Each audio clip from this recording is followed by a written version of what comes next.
Hi,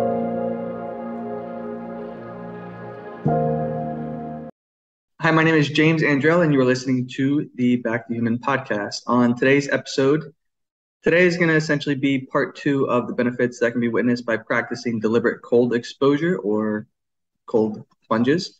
Previously, I've had Dr. Tom Seeger of Morozko Forge on the show, and after speaking with him, I learned of today's guest, who has a very powerful story of how she reversed all traces of 3 different autoimmune disorders through her practice of deliberate cold exposure.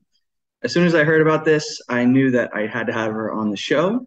So without further ado, I would like to introduce today's guest, creator of the Morozko Method, which is a sensory immersion meditation technique for deliberate cold exposure, and also creator of the Morozko Method podcast, Adrienne Jezick. Adrienne, welcome to the show. Did I pronounce that correctly? You sure did, James. Thanks for having me. I always love to have any type of platform where I can share my story, because I think it's up to us to speak out and shout out the healing benefits of natural modalities. Thank you. That's kind of the intention behind my podcast, is just to show people that there are alternative methods. I don't think that we are being serviced by our current medical system the way that we should be, and people need answers. So I'm definitely interested in hearing your story and a little bit more about what you went through and how cold plunges kind of, I guess, changed your life, no? Yeah, my first ice bath was only 9 seconds, and it was enough to completely change the course of my life. So I got sick. I'd been a pretty healthy person, or so I thought, my entire life. And I got sick at around 32, 33 years old. And it took about a year or two to get full diagnosis and figure out exactly what was going on. But it started really strange. I started to get this incredible heartburn, and I started becoming like not able to eat foods that I'd been eating my whole life. For instance, like eggs and bananas. And I was having severe allergic reactions to things like colognes and trees and botanicals that I'd been around in Arizona for years. And so it really just didn't make sense. And when I went into my doctor, you know, they run the tests, they do all the things and determine that I have Hashimoto's thyroiditis. And it didn't stop there. It wasn't just Hashimoto's, it was also eosinophilic esophagitis and urticaria. So eosinophilic esophagitis is where you present hives in your esophagus from external allergies. So whether that's botanicals or colognes or foods, it can be from anything in your environment. And those hives like swell up and becomes really uncomfortable, and they cause extreme gastric distress. And then urticaria is when hives present on the outside of the body. So when I'd have an allergic reaction, the entire outside of my body would just become completely red, totally swollen and inflamed. I mean, I'd look like a cherry tomato. And I kept going to specialists. I kept getting on more and more medications. At the height of my illness, at about 36, how old am I now? I had to think about this. So 5 years ago, at the height of my illness, I was taking more than 20 vitamins, prescription pills, and supplements every day, and 2 live antibody shots a month. And the biggest problem was these were supposed to be symptom management. None of these things were going after the root cause. And I don't think that I ever felt relief, which is why I kept going to specialists. I even did the naturopathic route. I did everything that I thought that I could do or was supposed to do to help myself feel better. And I never felt any better.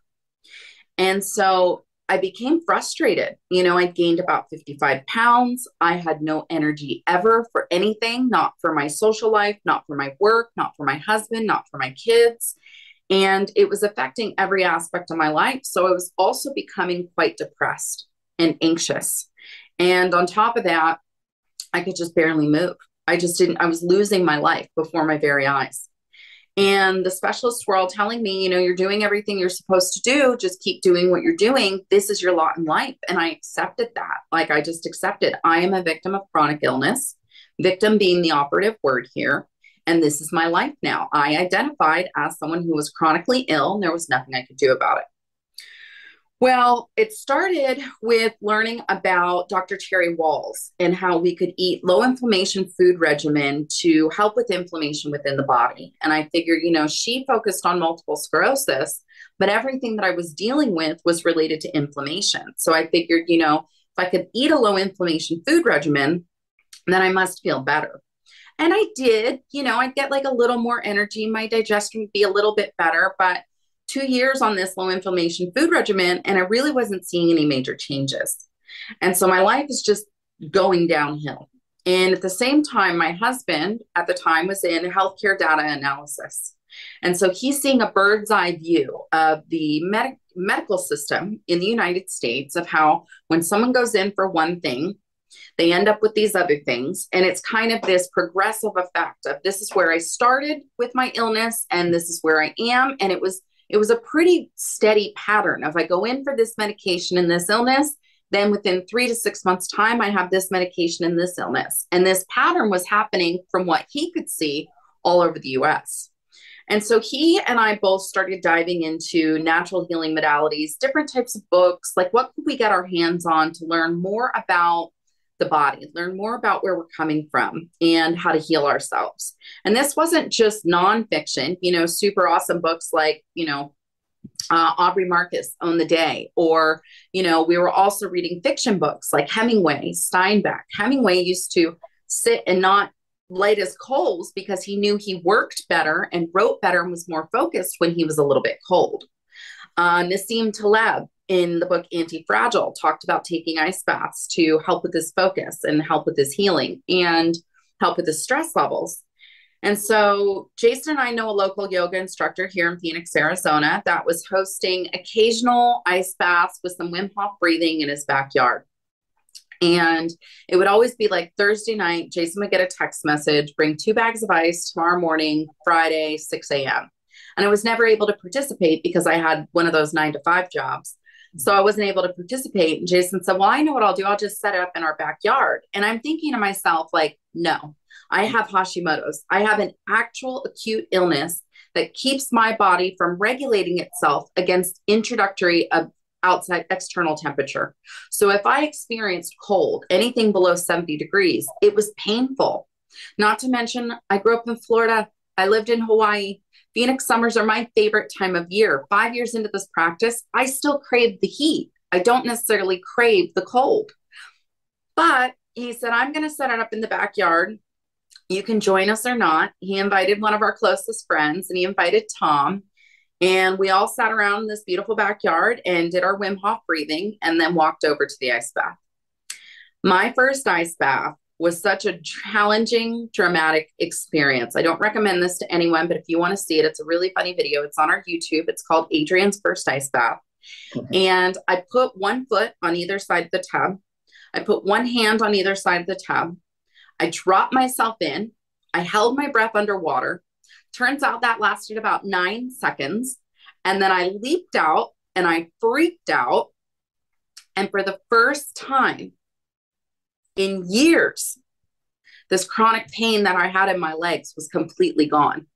Chronic pain that acupuncture, pain pills, massage, nothing would touch. 9 seconds in an ice bath, and this leg pain was completely gone. I also experienced a sense of empowerment that I'd never had in my whole life. I was dawning on me in those moments that I'd been living the entirety of my life in a state of false bravado. And so here I had this experience that made me feel what true empowerment felt like I am in charge here. I can do this. And so I knew right away I was going to take another ice bath, not that day, but I was definitely going to take another ice bath. And so we started this practice, about once a week or once every other week, because we were still trying to bring the ice into the backyard. And this is November of 2017. So even in the wintertime in Arizona, you can buy 200 pounds of ice, but that's not going to get you through more than 4 to 5 ice baths or 4 to 5 people taking ice baths. At the same time, I'm really struggling with how to sit in the water and stay in the water. I knew at this point by researching and reading that if I was submerged up to the neck with full hands and feet in for 2 full minutes, I would get max health benefits. But I couldn't do it. I kept dropping myself into the water in this violent way. I was starting with the Wim Hof breathing method, which is a fantastic breathing method for inflammation, for stress, for managing anxiety, all things like that. But it was too much high energy for me to then approach the ice, because here I am in this state of life where I'd met everything in a face of challenge, everything with competition, everything where I'm going to beat you, including this illness. And then I realized as I'm standing next to the tub one day that this was not about meeting the cold with competition. This was about finding a way that I could incorporate full surrender. Now, I started to draw on my own experience in dialectical behavioral therapy, that if I can engage my five senses, I can bring myself out of my head and into my body. So what can I see? What can I hear? What can I smell? What can I touch? What can I taste? And this is the process that I was going through before I stepped into the ice bath for the first time with mindful intention. I put both feet in the bottom of the tub. I sat down, I leaned back, and I breathed. Now, as I'm going through this process, Jason and Tom are discovering that there's nothing for the home user. There's no 24/7 ice bath for the home user. So Tom's helping, trying to do the DIY chest freezer. Jason's tearing apart little dorm fridges to try and find out where does cold come from. So as Jason discovers where the cold comes from and creates this 24/7 ice bath, I now not only have a practice that I can practice every single day, but every single time I experience an allergic reaction, instead of reaching for medicine, I can go sit in the ice. In less than 2 years, so November 5th, 2017, I took my first ice bath, lasted 9 seconds. By August of 2019, I'd gotten off all medication, weaned myself off of every single medicine, including the live antibody shots, and had a completely clean bill of health. I went into my endocrinologist. I didn't tell her when she was doing my annual labs that I'd made all these changes and I'd stopped taking medication. I wanted her unbiased opinion of where do I stand right now? How do I look? And she says, everything is within range. You're doing everything you're supposed to do. I want you to keep doing what you're doing. And so I told her, I said, I'm not taking any medication. I said, I'm doing ice baths. I'm eating low inflammation food regimen. I'm doing intermittent and extended fasting. And she's like, that's great. She says, this is amazing. I hope I never have to see you again. And at first I'm thinking, yeah, absolutely. I hope I never have to see you again too. And then I walk out of the waiting room and I see a dozen other women, overweight, unhealthy, depressed, anxious, stuck in that system. And I knew right away that this doctor was not going to tell another woman in there on how she could heal herself with a natural modality. And I realized at that point that it was up to me to start to shout the healing benefits of the cold from the rooftops. So as I'm going through this process and I'm seeing all these changes mentally, emotionally, physically, I'm telling everyone who will listen. And as I'm telling people, they want to experience it. So they're coming to my backyard and they want to take ice baths. And I'm using my method, my mindful meditation process to help them get through it. So I'm essentially guiding them. And at the time, there was no one-on-one guided experience. Even the Wim Hof method, it's do the breathing, sit in the cold. So I'm developing this mindful sensory meditative method for helping people move through that stress response that's developed in the cold. And so I'm not just helping myself, I'm helping people all around me get to 2 minutes in an ice bath at 33 degrees for the very first time they ever tried it. And so lives are changing everywhere. And I realized Jason and Tom are inventing this machine. I'm creating this method. This is my calling. If I can heal myself, if I can share this method with other people to help them sit in an ice bath in that discomfort, I can help heal the world. Absolutely. Absolutely. Did your doctor, did she ever follow up with you afterwards? See if she could incorporate that, or she didn't care? She didn't really. Never once. Go figure. Not even so much as a follow-up email of, hey, Adrienne, how are you feeling? Are you still having that success? Never once. Not one word. You're no longer a customer. No. And I also haven't had medical insurance for about almost 4 years now. So I wouldn't go back anyway. So your symptoms, as you stated, they kind of came on like just out of nowhere when you were around like 32-ish. 32, and it was out of nowhere. It was so drastic. And I have theories. Like I have theories of, I'd been living my entire life in this challenging energy, this state of fight or flight. I was a very angry person. I wouldn't have admitted it at the time, but I was an angry person. I was constantly on the defense. I started in a traumatic childhood and carried those behaviors throughout my adult life. I didn't have coping skills. My coping skills mimicked that of my father, who was an untreated bipolar schizophrenic till he was 44 years old. So everything I was doing in my life was in the extreme and in this high, challenging energy state. And there were a series of things that did happen. I was in a car accident where I broke my arm and I had pins in my arm. I still have plates and pins in my right arm, but I got food poisoning while I was on these pain medications and antibiotics. And so I'm sure that that affected my gut biome. But on top of that, the stress, I also went through a divorce. I also went through a career change after being an esthetician for more than a decade. I went through this incredible career change. So there were like all these series of little external events that I think contributed to the way that my body was processing stress. And at a certain point in time, my body was just like, I'm done. I can't. Mm-hmm. And not only did it completely give up fighting, but it recognized every external thing that it experienced as some sort of threat. So that's why I was developing allergies. Mm-hmm. That's why I had an autoimmune condition. My body was going haywire. It had no idea what to do with itself. And it started here. It started here in the place that I was processing thoughts, in the place that I was having this experience of how do I process stress? How do I cope with stressful situations? What I thought was interesting was like in particular the fragrances, and this is stuff that a lot of people probably won't even think twice about as they're spraying their colognes or their perfumes, putting on the makeup, whatever it may be, what that's actually doing to the body. And I actually remember when I went to Arizona, we stayed in an Airbnb, and the host actually said no fragrances, no sprays, no nothing. Like, do not introduce that over here.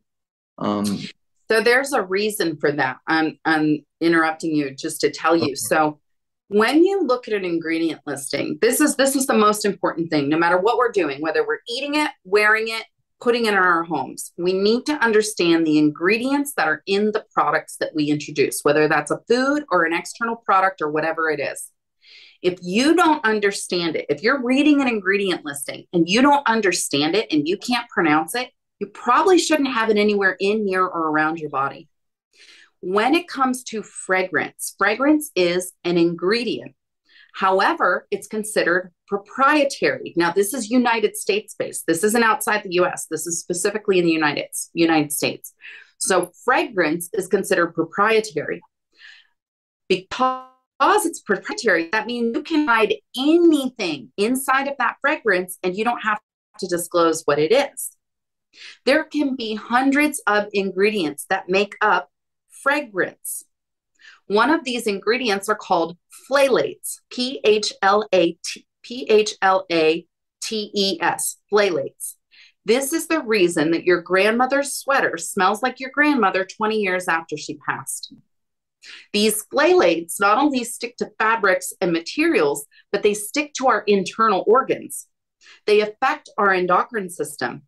They throw everything haywire because they're not meant to be there. We are not meant to smell our grandmother's sweater 20 years after she's passed. And notice when you're wearing cologne, when you are a regular fragrance user, you might start with a spritz or two. By the time you've been wearing it for a couple of weeks or a couple of months, you don't smell it. So you all over yourself. Well, I could smell people 3 days before they walk into a room. I will even still now turn into a bright red tomato when I'm smelling artificial fragrance. So when I take meetings with people, I have to remember, and I'm not always good at this, I have to remember to ask people, don't wear cologne. I did an event the other day and I hugged someone who was wearing cologne. Their cologne stuck to my shirt. Everyone's had this experience. Their cologne stuck to my shirt. Within 2 hours, I was a bright red tomato. I had to get home. I had to take off the shirt. I had to wash myself up. I can take an ice bath. I didn't, but I can take an ice bath to help with that allergic reaction. But our bodies are not meant to do this. We're not meant to have this experience. These chemicals are designed intentionally by the people putting them in these products so that we become addicted to that smell. We love smells. I love the smell of fresh laundry. It's my favorite smell in the world, but I don't use anything in my laundry detergent that creates scent. There's a reason that when I'm walking my dog in my neighborhood, I can smell someone doing laundry 3 houses down. It shouldn't be that way. So it's important that we take it upon ourselves to educate ourselves about what are ingredients. What do they do? This is also why I'm a big fan of one whole ingredient food regimen. If it's got more than one ingredient, don't put it in your body. Now, I'm not above a cheeseburger and a beer. I'm going to have a cheeseburger and a beer. I'm going to eat dessert here and there.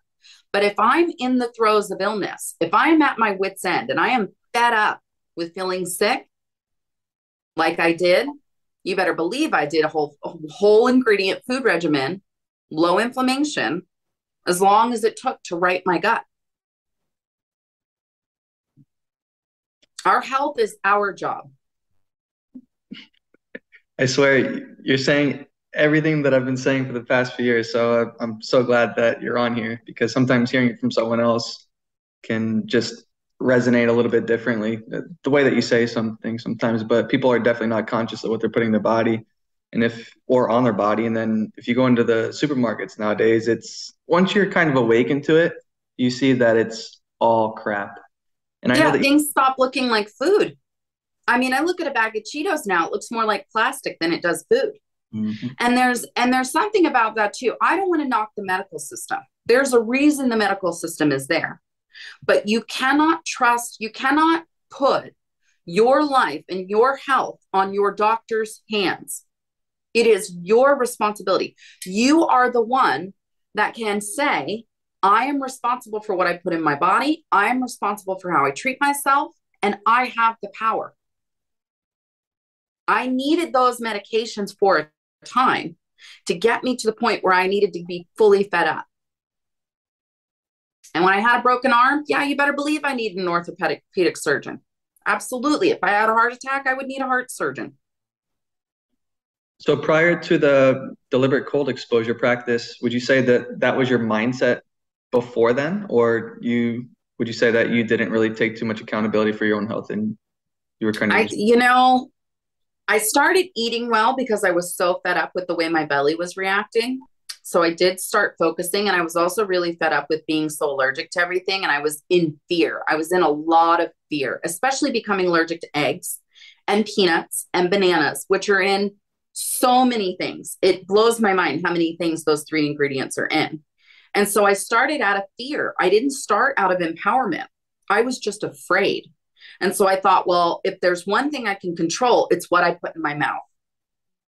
And it wasn't until I started taking ice baths that I felt any type of empowerment or even responsibility for my health. It was when I started taking ice baths that I was like, wait a minute, I'm in charge. I'm not a victim of my illness if I choose not to be. But that has to be my choice. I can be led to water, but I can't be forced to plunge. And even Dr. Andrew Huberman says that if I'm standing in front of an ice bath and I'm only doing it because Jason says I have to do it, I can have an adverse effect. I can have the complete opposite effect. So because I leaned into the cold as truly a last-ditch effort, I mean, I was so at my wit's end, I would have never tried this if I felt like there was any other option. And again, like I said, I had that immediate result. I still didn't want to do it again right away. I still, 5 years in, stare at that thing and say, do I really have to do this? I mean, I'm cured. I'm healed. Do I have to do this? I do. I practice deliberate cold exposure because my life depends on it. But it helped me shift that mindset from feeling like I was a victim of my circumstances to feeling like I was empowered and responsible for my circumstances. So are you able to eat eggs now? Yeah. Yeah. As of August last year, so 8 years, I was allergic to eggs. And I would try a bite just once every 3, 4, 5 months. I'd try a bite because it's like my favorite food. They answer so many things. Eggs answer so many things for me. And so I would try a bite every once in a while and I'd get a pretty immediate reaction. And all of a sudden, this is August of last year, I'm out to eat with my husband. And we got some sort of fried something or other to dip in a something or other. And I'm pretty aware of dips. Like I'm pretty conscious of dips. And if they're creamy, they've got mayonnaise in them. But I just wasn't paying attention. And so I took a bite and I was like, oh my God, that's good. Like that is really good. Now, when I was allergic to eggs, if I took one swallow, I would notice as it was going down my throat, it'd feel like sandpaper. Damn. If I kept going, it would get worse. So as I'm sitting here with him and eating these, fried something or other in dip, I'm like, babe, I think this is mayonnaise. And he's like, no, like you're allergic. I'm like, yeah, I know. Like I should be reacting. And so we asked the server, the bartender, whoever it was, we asked, is this a mayonnaise based dip? And they're like, yeah. Mm-hmm. And I was like, I want another one. And so we had another one. And then in the next morning, he looked at me and he goes, I'm going to make some eggs for breakfast. Do you want some eggs? And I was like, yeah, I want an egg. And so that next morning I ate an egg for the first time in 8 years. I had no allergic reaction and I've eaten several eggs every single day since. Right on. I am still allergic to bananas as far as I know. I don't even try those often because it's not really the world's most perfect food. And I'm still allergic to peanuts, but again, I don't care. It's basically a poison nut. So I'm okay with that. And I asked specifically about the eggs because I know that I've done so much reading throughout the past few years. And I believe that one of the recommendations for Hashimoto's or if someone's hypothyroid is to avoid eggs actually. Yeah. Yeah. And I don't know, I've heard different theories. I've heard that it's because when the hen is creating the egg, she's putting all these things from the environment into the egg. So like whatever botanical allergens maybe I had here in Phoenix, Arizona, I'm getting a concentration of that in the egg. Maybe it's the type of protein. I really have no idea, but I hear this, and it's not only common amongst people with Hashimoto's and thyroid conditions, it's also common amongst people with eosinophilic esophagitis, the esophageal autoimmune condition that I had, which by the way, used to only be found in small children and is now popping up more and more in adults, which is strange. It's just really, really strange that we can all of a sudden develop a food allergy to something we've been eating our whole lives. So I always said I would know that I was fully cured when I could eat eggs again. Well, I eat eggs. I eat several a day. I've had 2 already today. I'll probably have more before the end of the day. It's my favorite food. And I mean, you can have it in how many, like you can eat an egg in so many ways. You can make it in so many, the eggs are endless. So yeah, so I say, don't give up. I say, if you have a food that you love and it's your goal to be able to eat that food, work on your healing so that you can bring that back into your life, because we can do that. It's healing our internal system, but our internal system, healing our gut, comes from healing our head and healing our heart. All of these things are connected. I had to fix my emotional state. I had to be able to learn how to properly cope with stress. I had to learn how to properly cope. And I don't necessarily even want to say properly. I had to learn the tools to manage my emotional response. And that's what the ice did for me. There was this one instance where Jason and I were sitting on our back patio, and it was like the early times of the business. And I just remember we were arguing. We were arguing about something. I don't remember what, but I remember I was in one of those emotional states where it was like full sob, like, just like couldn't get a sentence out, but I was so upset and I wasn't expressing myself well. And I'm remembering in therapy, because I was still in therapy at the time, I'm remembering in therapy, they say, just move. If you can move your body, you can move your emotion. Move your body, move your emotion. So in my head, I'm going, just stand up. Just stand up. And I'm sobbing uncontrollably. Just stand up. Just stand up. And I couldn't do it. And all of a sudden, it was like a light bulb went off in my head. And I thought, just stand up and get in the ice. Just stand up and get in the ice. And I probably repeated it 3 to 5 times in my head before I finally stood up, walked across the yard, stripped off my clothes, sat in the ice bath. I was there for about 4 minutes. And I started just in the ice, just so upset about absolutely whatever was going on. And all of a sudden I started to calm down, like,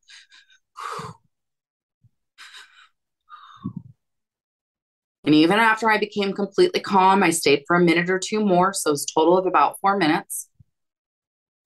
And then I stood up and I got out, grabbed a towel. I walked over to the patio. I sat next to Jason and I said, here's the thing. I don't remember what it was I was upset about, but I know that I just want to enjoy this evening with you. Can we just forget about it and move on? James, you could have knocked that man over with a feather. Who ever hears that from their wife after this extreme emotional state? And he's like, yeah, we can do that. And that's when I started to understand the power of the emotional regulation from taking ice baths, from practicing deliberate cold exposure. It's that copious amount of norepinephrine and dopamine that's being flooded through the brain when you're sitting fully submerged in ice. You're smoothing over tens of thousands of hardwired neural pathways of trauma. You're creating tens of thousands of new ones from a place of meditative calm, if you can remain calm. So I'm changing the way that my brain processes my emotional reaction. And it's still a practice. I still have times when I get that heightened emotional state. It happened twice in one day yesterday. Once at the beginning of the day with my husband, once at the end of the day with my husband. The difference is now I don't go so far. I don't slip off that edge. I recognize it. I listen. He says, this seems to be more of an extreme emotional reaction than what the situation's calling for, which 5 years ago, that would have infuriated me. I would have argued with him for 3 days over that. Now I'm like thinking about it. I'm like, yeah, the emotion doesn't quite fit the situation. All right, let me reflect on that. And then we can have a productive conversation. So I think what's incredible about deliberate cold exposure is it doesn't matter what it is you're working on. It doesn't matter what your health condition is. It doesn't matter who you are. It can help you if you allow it. So cold plunges may be the perfect conflict resolution for saving marriages. Oh, I've seen it now happen more than once. So I do guided sessions. I use this sensory immersive meditation to do 1-hour guided sessions with individuals. I also do group experiences for like team building and team bonding. I do whole sensory events where I can take 15 strangers and by the end of it, they are bonded for life. And couples. One of the beauties of working with couples is when they sit down together and you start a consultation, you start asking questions, inevitably, and it's almost always female talking over male, the wife wants to answer everything for the husband. Or the husband interrupts the wife to tell her what she's right and wrong about. And so when I work with couples, the answer is once you cross the threshold of the door, you don't speak unless I speak to you. So there's no verbal communication between the two of them. If I ask her a question or him, whatever, however that looks, if I ask you a question, you answer me. If I ask you a question, you answer me. For many couples, this is the first time that they have an experience where they're quiet for a solid hour, not speaking over or for their partner. So then they go through the ice. They're not allowed to cheer each other on. All they can do is stand quietly, witness, and hold space. Then they sit in the sauna together. They're not allowed to talk. I surround them with a sound bath using beautiful bowls and the whole vibration of sound healing. And they're not allowed to talk until the end of that session. So they leave the office and then they get to go share their experiences. And the one thing that I send them away with, now when you're sharing your experience, pause, take a deep breath, and wait for your partner's reply. Changing that communication structure, doing it with such a profound experience as an ice bath, then coupled with sauna and sound healing, you're really driving those changes home.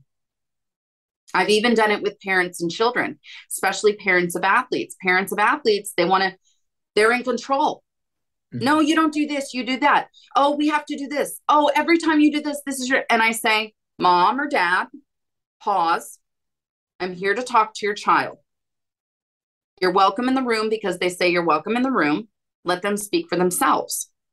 And I've worked with children that this helps them, even teenagers, helps them find their voice.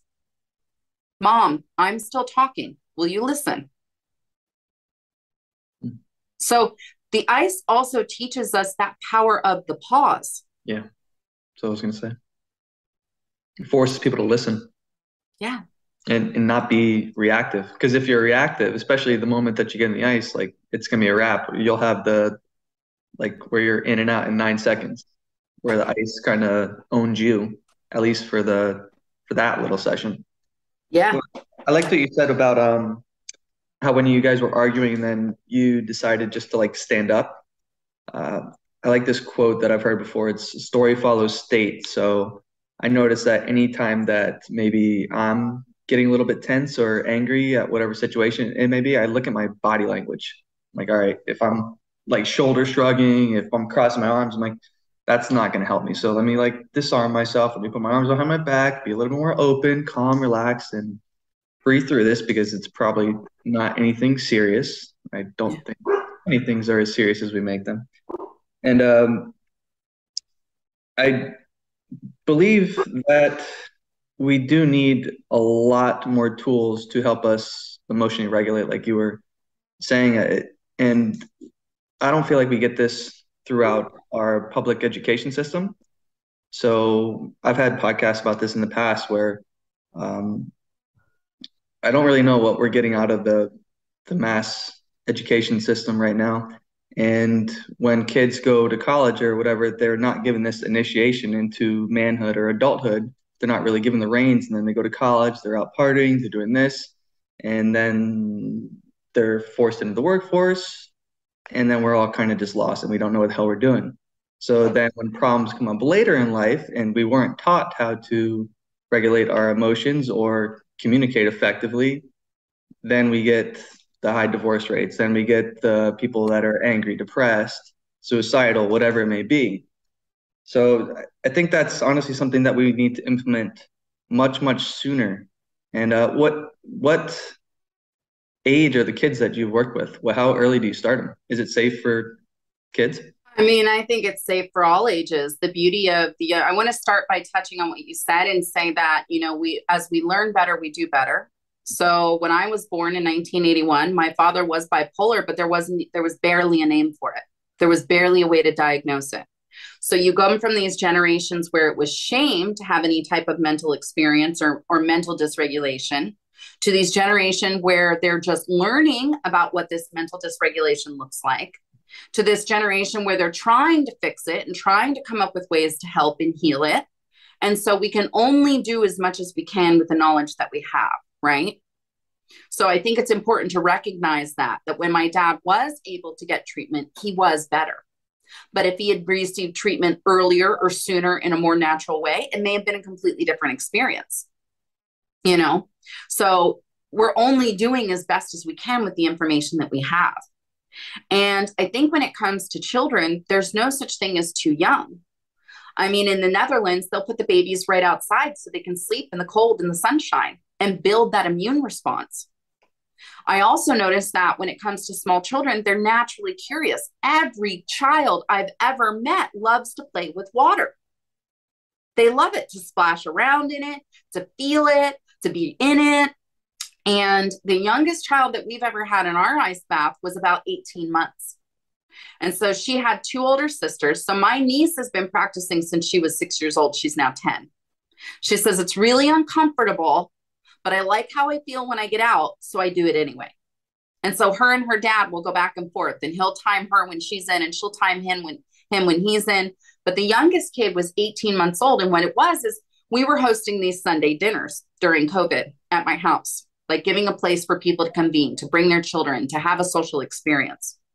And one of our team members has 3 daughters, and his youngest daughter was 18 months at the time, and she's watching her older sisters, who were 5 and 6 years old at the time, go with my niece, like popping in and out, popping in and out. And they're having a great time, and they're swimming in the pool, and they're jumping in the ice bath, and they're grabbing a snack, and they're swimming in the pool, and they're jumping in the ice bath. And she could barely talk at the time, but she's like, I want in.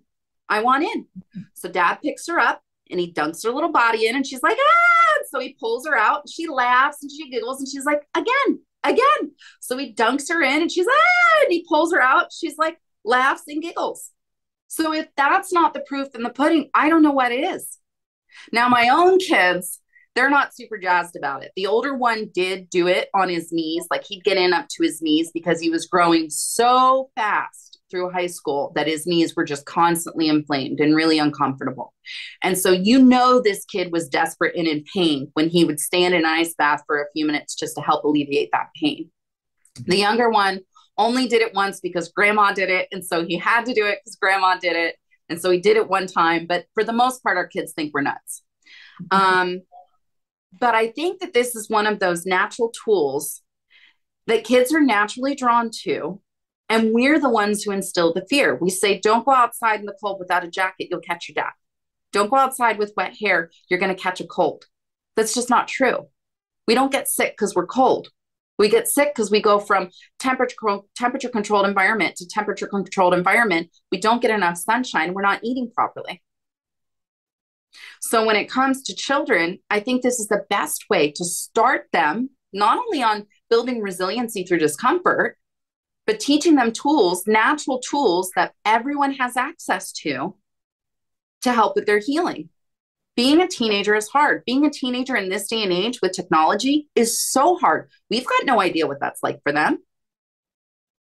But what I can tell you is that before you lose your mind in it, you can fill a large bowl with ice, add water, dunk your face 3 to 5 times, dunk your hands 3 to 5 times, dunk your feet 3 to 5 times. This will help stop that extreme emotional state.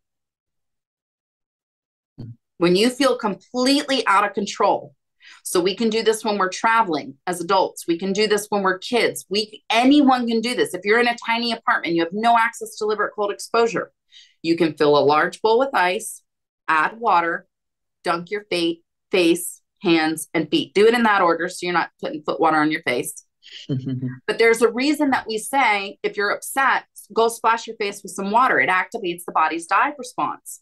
You can read about this in the book Blue Mind by Wallace J. Nichols. He talks about why splashing the face with water activates the body's dive response. Well, when we do it with freezing water, it's a hard reset. It's a completely different wake up. So it can have an effect on people who are self-harmers, whether that's a physical self-harm or an emotional self-harm. I used to be an emotional cutter. So now when I recognize that state coming on, I have a tool. No matter where I am, no matter what I'm doing, I have a tool to stop me before I get to that self-harm state. This helps with PTSD. If you are in a flashback of PTSD, and this can happen for more than just veterans, this happens for anyone who's experienced any type of trauma anywhere at any time, you can dunk your face in a bowl of ice water to stop that cycle. Because PTSD is that recreation of that traumatic experience, that loop that you feel like you haven't fixed. Your brain hasn't fixed it. So this helps you, if you're taking a full ice bath and you're experiencing fight or flight, this helps you recreate that feeling and move through it from a place of safety and calm. You're rewriting that story. We don't need a full ice bath to have that entire effect. We can do it with a bowl of water, of ice water. And I do think that if you're trying to make metabolic change in the body, or if you're trying to heal yourself of PTSD, or if you're trying to help yourself recover from substance misuse, that those temperatures below 35 degrees is where it's at, because you're activating fight or flight on purpose and teaching yourself how to move through that with ease. You're teaching yourself that your emotional response is not bigger than you are. You're teaching yourself that even if you have an extreme physical or emotional response, you also have the tools to calmly breathe through it. So with I know that I did Wim Hof prior to my first ice bath, and what the instructors were saying was that like you may feel emotions come up, you may be laughing hysterically right afterwards, you may be crying, sobbing, you may be extremely angry, like stuff's gonna come up for you. And I believe you mentioned that I guess you chose a different method than the Wim Hof because it kind of stimulates you. But have you seen through your workshops, like people get in the tub and then all of a sudden they have this emotional release right afterwards? Sometimes it's in the tub. So a lot of times what I see specifically with women is rage will come up. So if you spend your whole life quiet and suppressed and you're suppressing that anger and you're holding on and you don't express, you can get in that tub. And by the time you calm down enough to breathe, you want to scream a deep, guttural, what becomes cathartic scream. So it might sound like, and every time you take a deep breath in, you let it out, it's, but by the time you do that 3 or 5 times, you get it out and then you breathe. And by the time you step out of the cold, you're in a calm state. Sometimes that comes up as deep sobbing. Sometimes grief will come up. Sometimes it doesn't happen in the ice or directly after the ice. Sometimes it happens a few hours after your experience. Sometimes it happens a few days after your experience. And I think the reason is because we're producing all these feel-good chemicals. Our brain is saying, you've got this. You've got this. We're giving you the tools. Here's what you need to feel. Express it. So part of what I do when I work with clients or when I teach a workshop or anytime I guide someone through an ice bath, I say, you have a direct line to me. You can message me on Instagram. You can send me an email. You can call. You can text. You can send me a carrier pigeon. I got one of those once. No. Really? It was a stuffed pigeon that a friend of mine put in a box and said, take this on the plane when you go to Austin. When I opened it up, it was a full-on carrier pigeon with an emotional message in it. Mm-hmm. So these things come up. Sometimes the ice brings it out of you, but it's because your brain has just produced an environment where it is safe to have that experience. So I think that integration work and the support post-ice experience is really integral.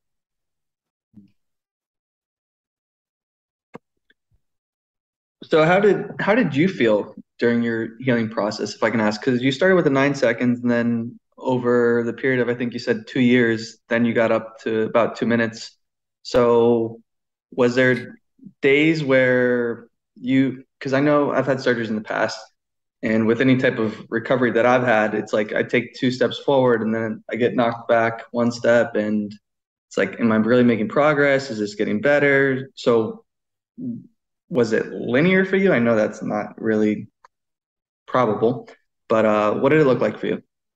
Well, by the time I reached my 4th or 5th ice bath, I was able to keep myself in for 2 minutes. Okay. So pretty quickly, I stopped the hyperventilation response. I even stopped shivering. So there are a couple of things about shivering. If you allow the shiver response, you're releasing muscle memory of trauma. If you suppress your shiver response, you're building an emotional resilience where you become stronger than your body's physiological reactions. So there are benefits to either way. And I just don't think growth is linear. I think that there were times that I was like, yeah, I have the tools and this is exactly it. This is what I'm supposed to be doing. But at the same time, I was challenging myself in every other new way imaginable. I got fired from my job, or as I like to say, launched into success. Became our first full-time employee at Morozko Forge. So I was becoming an entrepreneur, which is not for the faint of heart for anyone. So as I'm healing myself physically, emotionally, mentally, I also started introducing so many other factors that were so much more challenging than anything I'd ever done. And so even though in some ways I was healing myself mentally, emotionally, physically, I was still challenging myself above and beyond mentally, emotionally, physically, and I still am. So there are still times, this even happened just about 3 months ago, where I was literally laying on the floor in the office that I'm sitting in, sobbing feeling like it's the end of the world. I am nothing. There is nothing in my life. I'm never going to win. There's no such thing as success.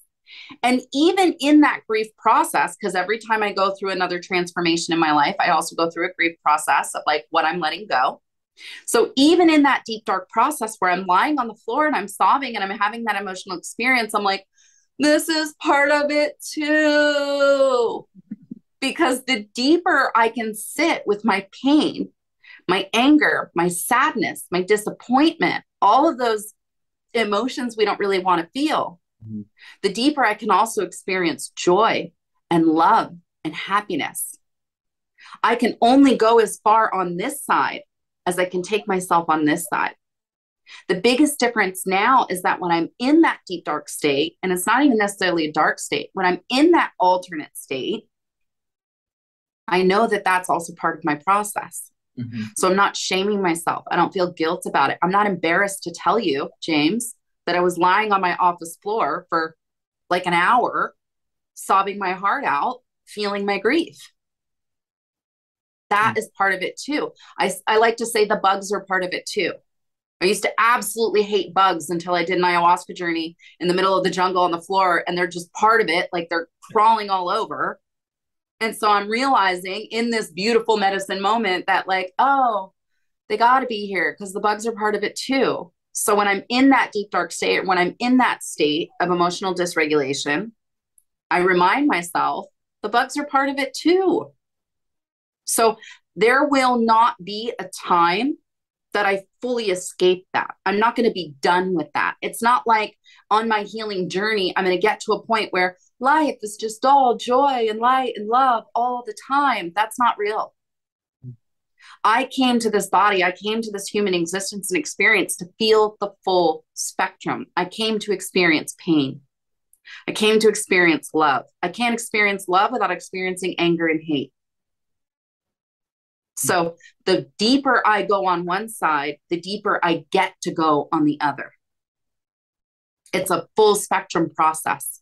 I'm just a lot less afraid of it now. It doesn't own me.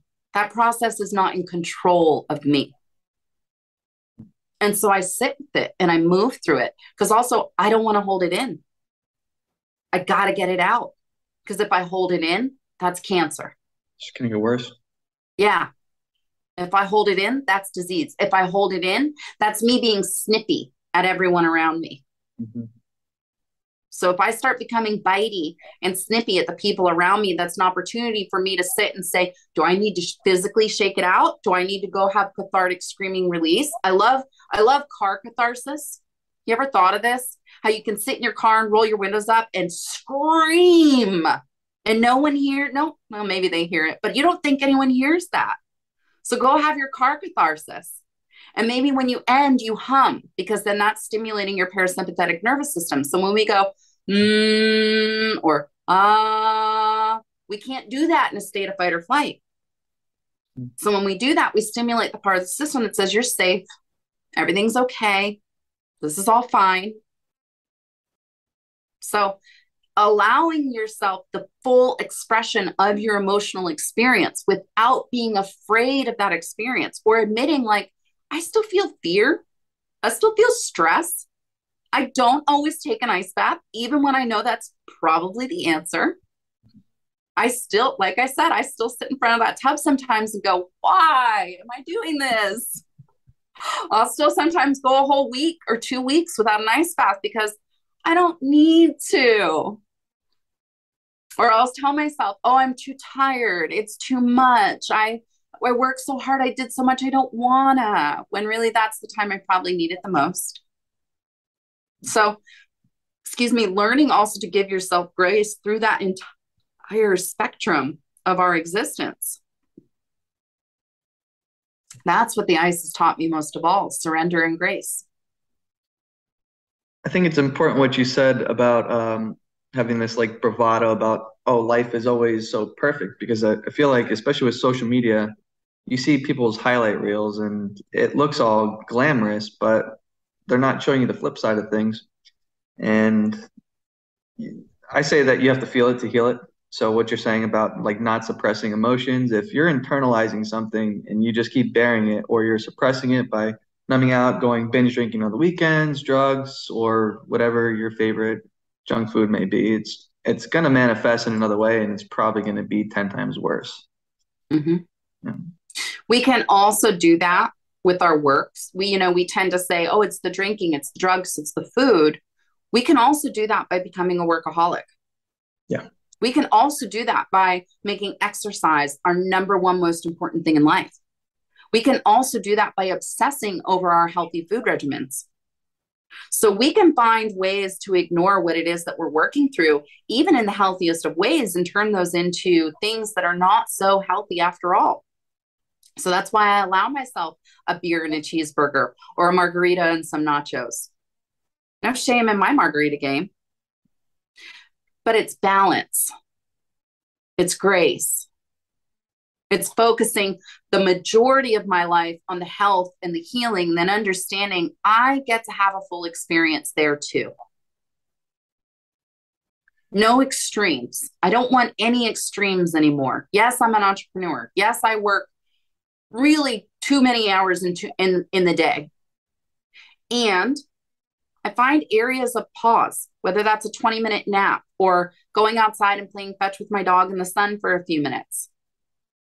Pick your moments, because that's all we get. This whole lifetime is all but a moment. So even in your day, if this is, and I don't like to think of it as like, if this were my last day alive, no, there is only right now.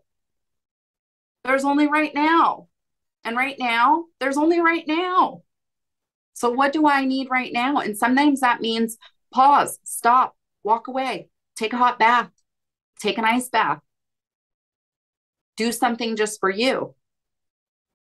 I've been working with some women entrepreneurs lately who they say, well, I don't have the time in my day for my self-care. By the time my day is done, I don't have the energy. I don't have the time. I just want to go to bed. Well, then start the day. Don't touch your phone for an hour after you get out of bed. Whatever you do in that hour, it could be a yoga class if you want it to. It doesn't have to. You could sit quiet with a cup of tea. I like to walk my dog in the morning. I do a 2.5-mile walk with my dog every morning and my husband. We go get coffee. Sometimes I'm on my phone and I'm answering emails. That's okay. I give myself grace. Other times it's like I'm just focused. I'm just in the moment. But if you start the day with you, if you start the day with that pattern, it's a lot easier to maintain it throughout your day. Mm. And it doesn't have to be extreme. We don't have to do an hour workout every day just to feel good about ourselves. Would you say that the ice helped you be more present? 100%. Because it's the only thing. I mean, I like when people say, I'm not good at meditation. And it's like, well, there's no such thing as good at meditation. Like, you just sit quietly. The thoughts come, the thoughts go. That's what meditation is. When I'm sitting in an ice bath, that's the most focused meditation I get. There's no opportunity to think about anything else. All you can think about is breathing and how cold it is. Mm-hmm. So you just let that move through you. What I do like to do sometimes, like for the more experienced practitioners, say, like, what am I working on? Like, what can I take into the ice that I can focus on? And for me, a lot of times it's healing or grace. How can I give myself more grace? How can I give the people around me more grace? And so I just sit and focus on grace. But I think when you're in the cold, that's one of the best opportunities to sit quietly still. It only takes 2 minutes. It's not about being Joe Rogan and doing 20 minutes. There's no point to that. 2 to 5 minutes. If you're going above that, you're probably just showing off a little bit. And that's okay. Like, if that's your choice, if that's your journey, that's okay. That's not necessary. And a lot of times people too, they get that feel-good feeling, that euphoric feeling from the cold. And they think, well, if 2 minutes did this, then 10 minutes must do 10 times this. That's not how that goes. Sometimes less is more. Yeah. Yeah. I've especially realized that since having our baby. My sleep isn't the best, so like my tolerance for the cold has gone down just a little bit. Mm-hmm. And I've actually kind of done the opposite now. Before, when I would get in, I would just be super, super quiet. I'm there, chill. Now I talk to myself through the ice bath. So after talking with Tom, I realized that you say, this is what cold feels like. This is what cold feels. Yeah. So now I'm just like, body, I love you. Thank you for treating me so well. Thank you for being so kind. If I'm sore, achy, I'll just be like, please, I want you to recover. I love you so much. Like, and I notice that is when I'll actually get the shivers. Yeah. That's the only time that I'll ever get the shivers. So I'm like, I wonder if I release something and I need to, I'm pretty introverted, I would say, kind of quiet. I like to listen to people. I like to read a little bit more than I like to talk. So I'm like, maybe I need to talk a little bit more and vocalize things. So just Or something. find a way to express, because whether you're shaking or screaming or talking or singing or dancing, we need that expression. It doesn't always have to be verbal, but we need to physically express. We need to get the things out that are on the inside in order for us to be the full vessel of energy that's just moving freely. And I think telling yourself this is what cold feels like, it helps you understand, what is this sensation that I'm feeling? Most people have no idea what it feels to be that cold. And so when you say, this is what cold feels like, you have somewhere to put that physical sensation. I say, don't try to deny these feelings in your body. When you get the tingles in your hand or the shortness of breath, or where the cold will concentrate somewhere and you feel a little like cold cramps, focus on it, recognize it, and then visualize it moving through. Visualize it having movement. You're not holding on to it. It's just there as an awareness. And I do have deliberate cold exposure meditations on our YouTube. You can go right to the meditation playlist. There is a series of them to choose from. Guys, they're not great, but they help. Just having like that voice of telling you step 1, step 2. I don't say steps, but like, do this, do that, do this, do that. Have somebody else telling you what to do. Takes the guesswork out, takes the thought out of it. Because we can think ourselves into a tailspin. Mm-hmm. The first time you jumped in, were you trying to convince yourself not to get in at all? 100%. 100%. I was like, I don't want to be here. I don't want to do this. I was desperate. Like I said, I was at my wit's end with illness. I was tired of feeling the way that I felt. And then I'm also competitive. So when the people around me are doing it, I'm like, well, now I have to do it. And that's my backyard. And this is my, and so I had to do it. Like why do I practice DCE? Because my life depends on it. Like I said, 5 years in, I don't love the cold. I'm not like, yay, time to take an ice bath. I'm like, I take an ice bath because I know what's on the other side. Taking it way back to the beginning. I know we kind of got off topic here, but you mentioned how with the Hashimoto's and your thyroid, and how that's like the temperature regulatory organ of the body, and how you really disliked cold. I think it's funny because I feel like the body almost tells you exactly what you need. It's like, if you're avoiding this so much, maybe you need a little bit more of it. So I noticed that hypothyroidism is pretty prevalent nowadays, and I've done my fair share of research. I've looked into things like iodine, desiccated thyroid. So why do you think that Hashimoto's and hypothyroidism is becoming prevalent? Do you have any specific reason for it? And why do you think that the cold plunge kind of eliminated any of the symptoms that you were experiencing? So I think it's a series of things. I think for one, we are more sedentary than we've ever been. So we don't have to move. We don't have to run for our food. We don't have to skip meals. The meals that are readily provided for us have a shelf life of 6 to 12 months. They're filled with preservatives and things that don't belong in our bodies, which are all endocrine disruptors. And I think in this sedentary state, because also when I started to get sick was when I was starting to slow down. It was when I went from bartending and being an esthetician and moving all day, every day, to sitting behind a desk for 8 to 10 hours a day. I also think it's the lack of external temperatures, external extreme in temperature, that our body forgets how to respond to it. So my personal belief, now keep in mind, I'm not a doctor. These are just my theories. My personal belief was that the minute that we invented fire, we became more technologically advanced than our bodies would ever biologically catch up to. So our bodies still feel like they should be running across a glacier of ice in a loincloth for 3 days to catch one meal. Our bodies still think that we should be waking up at the sun and going to sleep with the sun. Our bodies still think that we should be sleeping out in the snow and sleeping out in extreme desert heat. So when we can have 3 preservative-filled meals every day, when we can go from climate-controlled environment to climate-controlled environment, when we can sit still for 40, 60, 80 hours a week, and we wonder why we're not sleeping well, it's because we are interrupting the natural order of what our bodies are supposed to be doing. So when I introduced deliberate cold exposure, that was the shock to the system. My body goes into a state of fight or flight, again, below 35 degrees. I mean, some people's state of fight or flight is activated at a higher temperature than that, but I really believe that freezing is the way to go. So your body goes into a state of fight or flight. All of the systems in your body have to come online and work at optimum efficiency because your body thinks you're dying.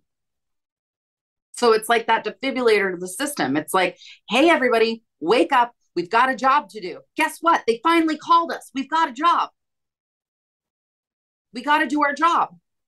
And then doing that on a regular basis, I'm retraining my internal systems on how to function properly. So now instead of my body attacking itself, I'm giving it this external factor that it has to focus on. I gave the dog a job. I gave my body a job. So that shock to my system is still to this day necessary to wake myself up. Even now in my job for what we do, some days I'm on my feet all day. Other days I sit in this office for 6 to 8 hours. And so it's important to introduce these factors, these outside stressors that build resilience. When we build a muscle, it's because we rip it and we tear it. We're creating that injury and that inflammation on purpose to replace it with strength and resilience.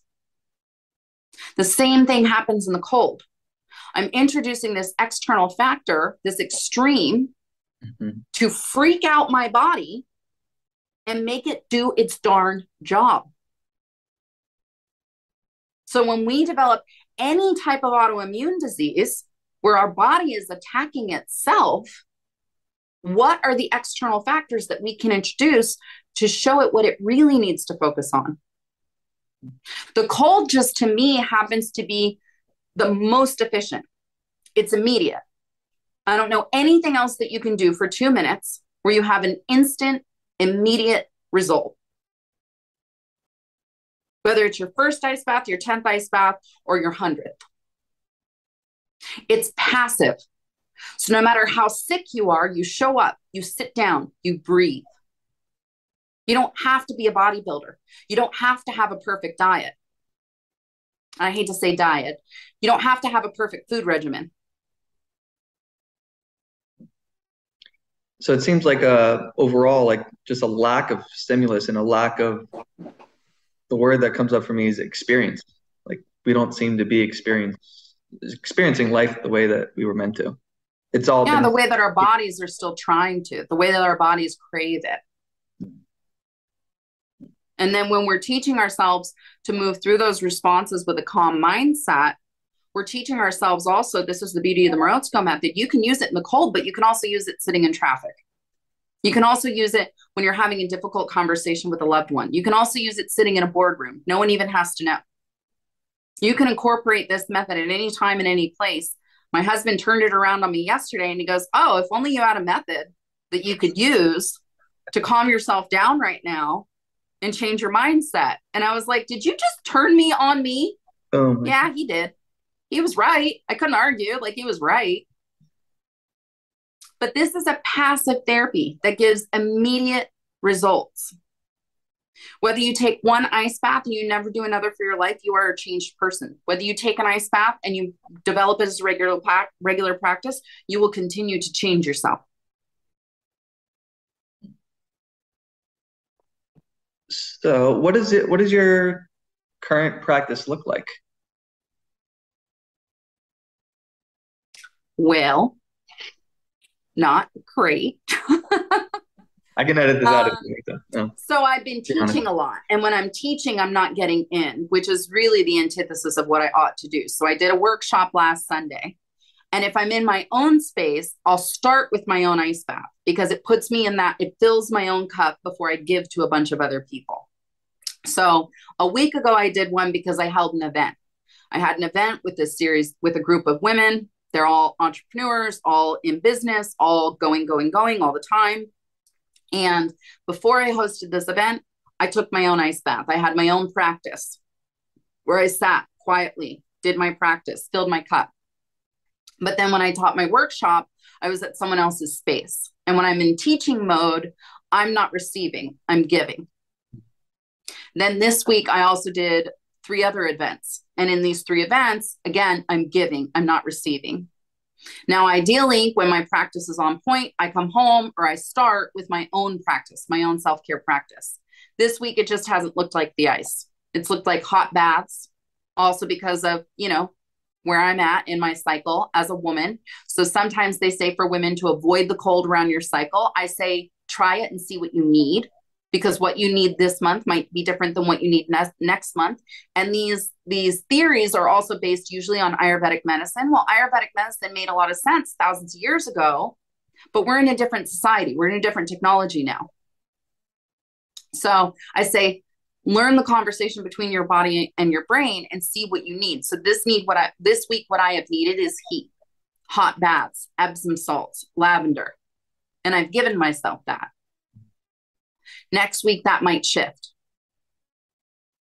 So just because we start a new practice, whether it be ice, whether it be working out, whether it be hot sauna, whatever it is, it doesn't mean I did this today, now I have to do it every day for 30 days. I'm big against those I have to do this so many days in a row type submissions, because what I need today might not be what I need 3 days from now. And it's more important for me to pause and say, what do I need right now? And give myself what I need right now than it is to complete a challenge. So my practice right now is listening to my body, giving myself what I need, and understanding the difference between when it's my brain saying, I don't wanna, and my body saying, no, Adrienne, this is what I need. Will you give me what I need? One of the things I like about a deliberate cold exposure practice is I think it reignites that conversation between the brain and the body. You start to really understand the difference of this story we put in our heads, this narrative that we create for ourselves, and what our body is asking for. Because even though my head will always go towards heat, there are times that my body is screaming at me and saying, you better put me in the cold. And I do. I will say for me, I like it better with friends. I like when I have a buddy. I love when my friend Anna is like, yeah, let's take an ice bath together. Or when Jason, we're at the warehouse and he's like, let's go do a contrast together. And I'm like, yes, a buddy. Or like a group of people. Like there's something about getting a group of people together. You get that external support. So it can be a solo practice. I do very well as a solo practice. I know what I need and when I need it. And if I mix that up, or if I don't get it right, just give myself grace. At the end of the day, the best that we can do is the best that we can do. Give yourself grace. There's no such thing as perfection. No. Just do a thing or don't do a thing, recognize it, learn and move on. So you'd say it's more of like an intuitive approach at this point? Oh, yeah. It's definitely intuitive. And would you say overall, you feel a little bit more in touch with your intuition over the previous years than? Oh, yeah. Oh, yeah. Those things that used to be a whisper are now clear messages that come through. And I can still sometimes choose to ignore them. I'm human. I get to do that. So I don't want to give anyone the impression that every time I know I need an ice bath, I take an ice bath. That's just not real life. That's not real. That's not practical.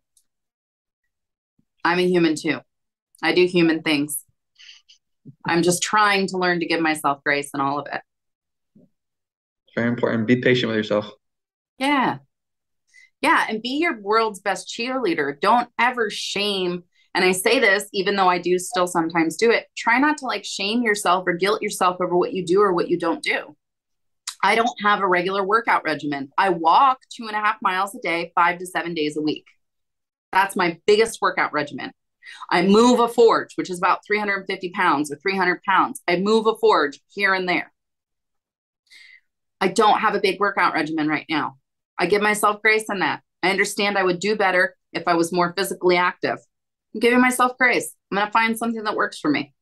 That's it. I like what you said too about not really liking the challenges, because at a certain point, it's not really even fun then if you're kind of like forced to do something. You're doing it because you're doing it, but if there's no actual reason or purpose behind it, then what's the point? You did it, you get the trophy at the end of it, and then now what? You really didn't learn anything in the process. And maybe your intention is to see your level of commitment. Maybe what you need is to seek an intentional way to find commitment in introducing new patterns and habits in your life. If that's your intention, then maybe a challenge is right for you. But what I know about me is I even struggle to pack because emotionally, 4 days from now, I don't know what I'm going to want to wear. You know, emotionally, 4 days from now, I don't know if it's going to be better for me to be hot or be cold.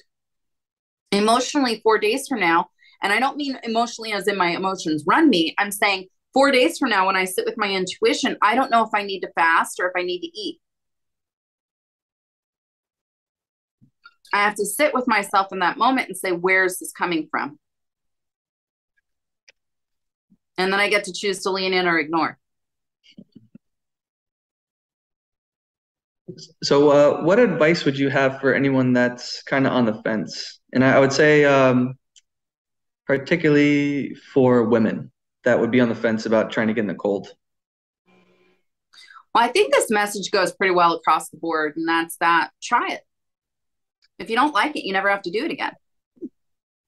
But try it. What do you have to lose by trying 2 minutes? And even if you don't do 2 minutes, step in, sit down, lean back, sit up, get out.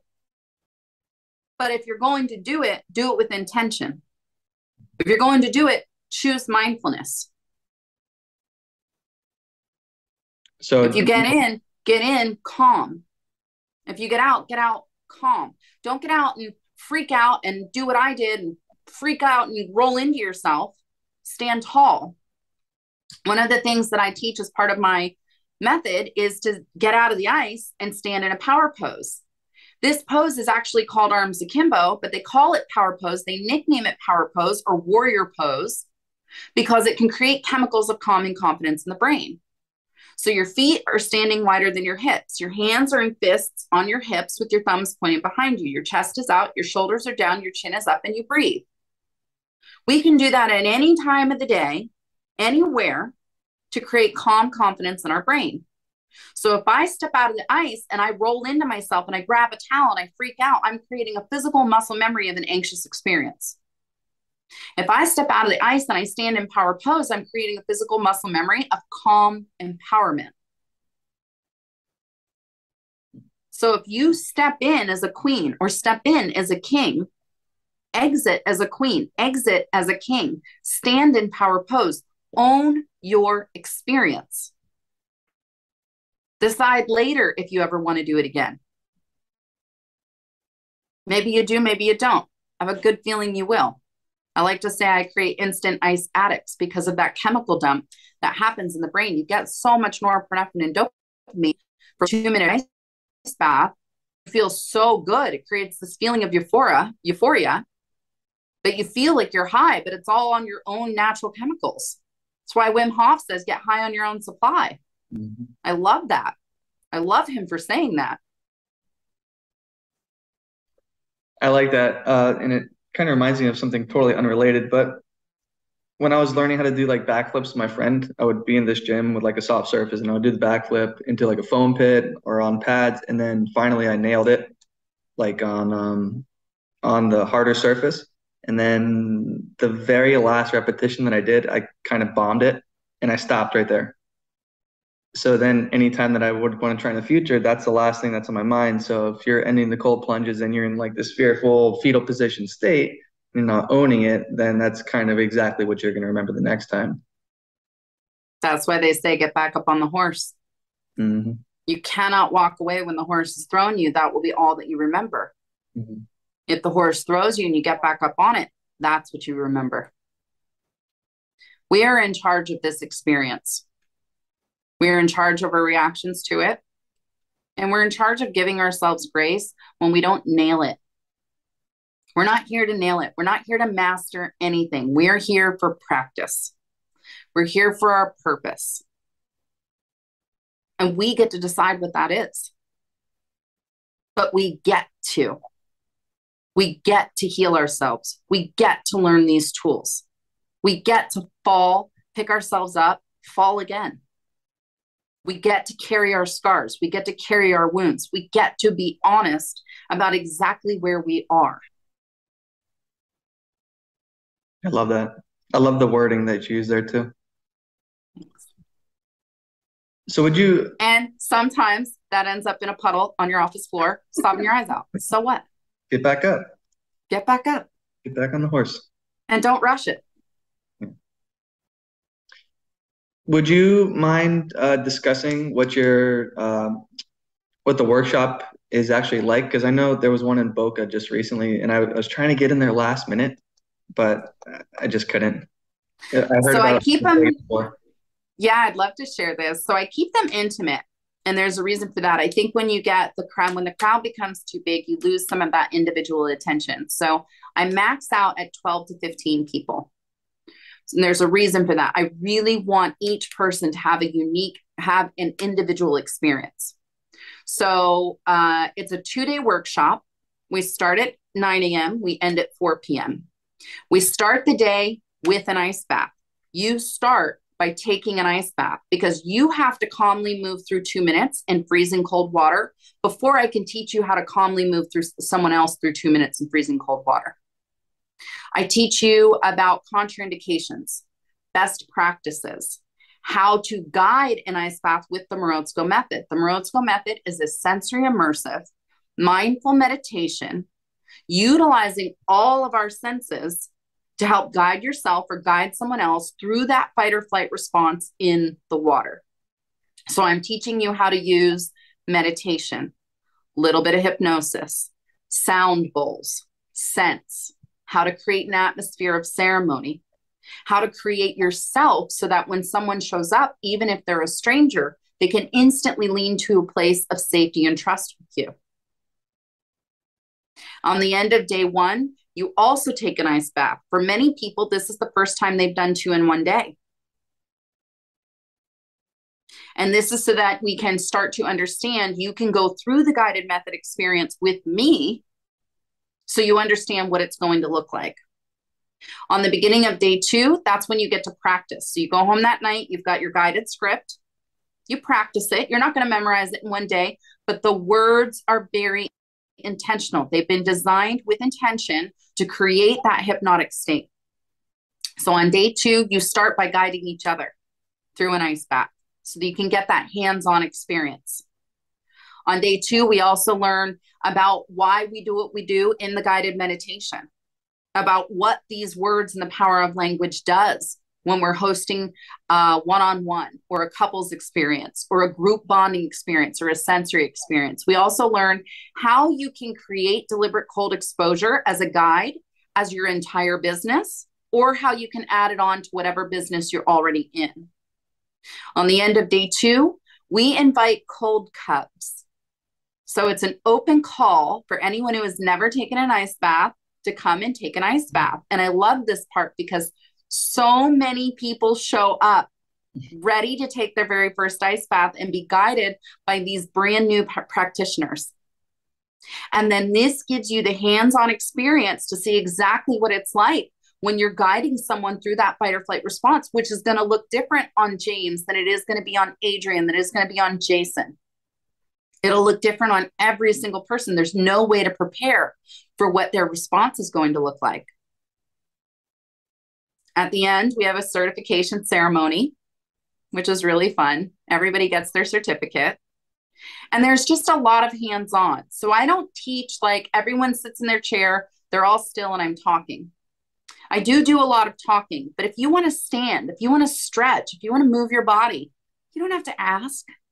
Mm-hmm. You stand, you stretch, you move your body. Maybe you want to lie down and listen. Do it. So it's an interactive workshop. It's an active workshop. We're learning the entire time. We're supporting, growing, and experiencing each other the entire time. I learn something new every time I teach this workshop.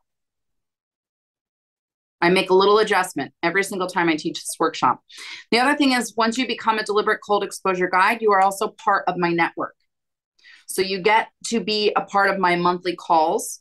I host one monthly call at 1 hour for my deliberate cold exposure guides, where we talk about our experiences. People get to say, hey, this happened with this client. I don't know what to do about this. Or, hey, I had this experience. I want to share it with someone. You don't have to wait for that call to reach out to me. Like I said, you can DM me on Instagram. You can shoot me a text. You can shoot me an email. I will get back to you within 20 to 48 hours, unless I'm at Burning Man. That's the only time I fully unplug. You have my support as a guide from the minute you take that workshop throughout your entire practice. I have a certified guide in Toronto. She took her very first ice bath in January of 2022. She took my workshop, became certified. In August of 2022, she opened her own ice studio. She developed an entire business around this practice. So you have the support of each other, you have my support, and it's a deep learning experience. We learn about when to pair it with a workout, what type of mineral supplement support you need when starting this practice. This is the other reason that I think that I healed my body through deliberate cold exposure more than anything else, because every time you take a freezing cold ice bath, your body does a complete lymphatic flush. So you're getting rid of toxins. You're getting rid of every medication you've ever took that is stored in your lymph system, every vaccine you've ever had stored in your lymph system. You're getting that full detoxifying flush. I meant to say that earlier. I totally forgot. But that lymphatic flush is powerful. So would you actually just mind going a little bit more into detail with that, and then also the minerals? Because I believe magnesium is one of the big ones now. Yeah, magnesium is one of the big ones. And I personally think that it's important to have an animal-based protein. You're going through so much. Your brain is changing. You are literally changing those neural pathways in your brain. If we don't provide proper animal proteins, you don't have the support to do that. So magnesium is important, and so is animal-based protein to help you with the mental process of it all. The lymphatic flush is important because when we're going through illness or when we're going through any type of healing process, we have to flush out those toxins in our system, and our lymphatic system stores that stuff. So anytime I ever took a pain pill, that stores in my joints, that stores in my lymph system, that doesn't get fully processed through my body. By doing this, this is even better than like a lymphatic massage. You're getting that full squeeze of all those toxins out of your body, which is also why it's important when you take an ice bath that you're drinking water the same as you would when you get a massage. Giving your body the opportunity to flush those toxins out. Sometimes through that lymphatic flush, if you're new to this process and your body has a lot to release, you can experience flu-type symptoms. You can feel a little bit of that like keto flu where you don't quite feel so great. You get like a little light headache on the forehead, or you feel just a little achy and icky. And sometimes that detox can have that effect. So it's important that we're adding a little Himalayan salt to our water, maybe a little lemon, and we're feeding ourselves and resting properly.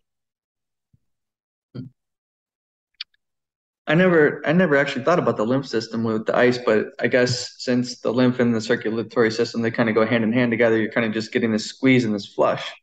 Yeah, that's exactly it. It's the squeeze and the flush. And that's the same with your vascular system. It's like squeezing, my friend Dr. Brian Call talks about it on my podcast. It's like squeezing a tube of toothpaste. When you get into the cold, it's like squeezing, it's constricting that vascular system, getting all the toxins, flushing everything out of your system. So we have to drink a lot of water to help that through.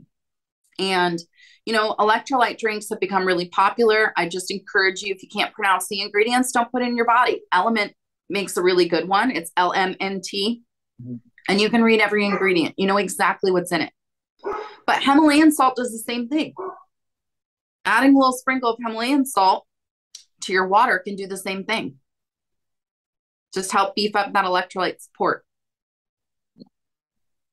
The other thing that you learn in this workshop is how to support each other and how to help your clients integrate this practice into their lives. You learn all the ways that you can gain access. You learn all the ways that you can help people through that process of what comes up for them. I also teach you how to build your own network, because we're not therapists. We're not doctors. Some of us are. I do have certified doctors in the Morozko Method, but it's important to also grow your network so that as people come up with things, you have solid people to refer them to for the things that come up for them. So I'm teaching you how to create this space and help people through whatever comes up for them in the cold. How to also help guide them through. Maybe they're moving through grief. Maybe they are moving through anger. Maybe they are moving through healing. I'm teaching you how to do that. I'm teaching you also how to look for the signs that someone's not quite ready to step into the water. We want them to be in a completely calm state prior to putting them into the ice. And there are these subtle signs throughout the body that you can look for, that you can elongate that meditation process to help them move through the cold. I'm also teaching you how to work with athletes. I work with a lot of professional athletes. They've been taking ice baths since middle school, high school, but they usually have coach screaming in their brain. You know, they're usually, oh, I'm going to do this and I can do this. And I'm teaching you how to work with known practitioners of deliberate cold exposure, how to flip that mentality so that the next time they're standing on the court or the field or wherever it is in front of their thousands of fans, making those split-second decisions, they're not doing it from a place of competition. They're doing it from a place of mindful knowing. So I'm also teaching you how to teach people who already do this practice. Just be a little bit more mindful of what they're doing instead of just diving in. Yeah, and teaching you how to use this method in all areas of your life. And to give yourself grace when you don't. I believe you have one coming up in January back in Florida, no? Yes, I have two coming up. So I have one January 7th and 8th in Denver, Colorado at Club Archipelago. We are selling seats for that right now. If you go to our website, www.morozkoforge.com, head over to the certification page, click to buy. I also have one coming up in Boca Raton, Florida, January 21st and 22nd. Same thing, click to buy. The only supplies or tools you need is a set of dry clothes and a towel. I provide everything else. Awesome. I will see you at the one in January, that's for sure. And I love it. I'll put this out there for any of the other Florida listeners and coaches that I have in my network. So hopefully get them out there too. I love that. I would really love that. And helping me promote these workshops would be just fantastic. It's one area that I realized I'm not really good at marketing these workshops. It helps that I created the landing page on the website, so that makes it really simple. Mm-hmm. My information is there too. If you have questions, reach out, email me, talk to me. I am an open book. As questions come up for you about the workshop, about my healing process, about this practice, reach out. I am here to shout this from the rooftops. And again, I just want to thank you for having me on this podcast, because this helps me realize my ultimate vision and dreams, sharing the healing cold with the masses. If there was only one healing modality I could choose for the entire rest of my life, it's not my favorite modality, but it would be the cold. And you can find me on the website, morozkoforge.com. You can find me on Instagram at Adrienne_Jezick. And you can email Adrienne@morozkoforge.com. Just reach out. Awesome. You're living it. You're living your dream. The way that I see things is whatever struggle that you face in life is meant specifically for you. I don't think that anything is a coincidence. Your challenges are meant for you to overcome. That is your hurdle to jump over. That way you can lead others down a different path than they may not have known is actually there. So Yeah. you're doing I couldn't heal anyone else before I healed myself. exactly. Yeah. Thank you so much, James. This was a pleasure. No, thank you. Thank you so much. I know that cold has definitely changed my life. It's just given me a little bit more focus, mindfulness, and I would say patience, grace, and all the other things. And I've actually learned a little bit throughout this podcast as well. So you can always learn. We're all students here. No one has it down. No one's perfect. And I would definitely highly recommend, if you have not yet, try to cold plunge to get in the cold a little bit, even if it's a little bit of a cold shower. Just challenge yourself and realize that you have a lot more strength and a lot more power than maybe you make up in your head. So, yeah. And I think we'll end it on that note. Adrienne, again, thank you so much for your time. I love what you guys are doing at Morozko Forge, and probably got to get Jason on next, I would imagine. Oh, you would love it. Absolutely, you do. Get the whole trifecta. Part 3. Thanks, James. Awesome. Thank you so much again, and I hope you have a great day. I'll let you know when I post this up. Sounds great. God bless.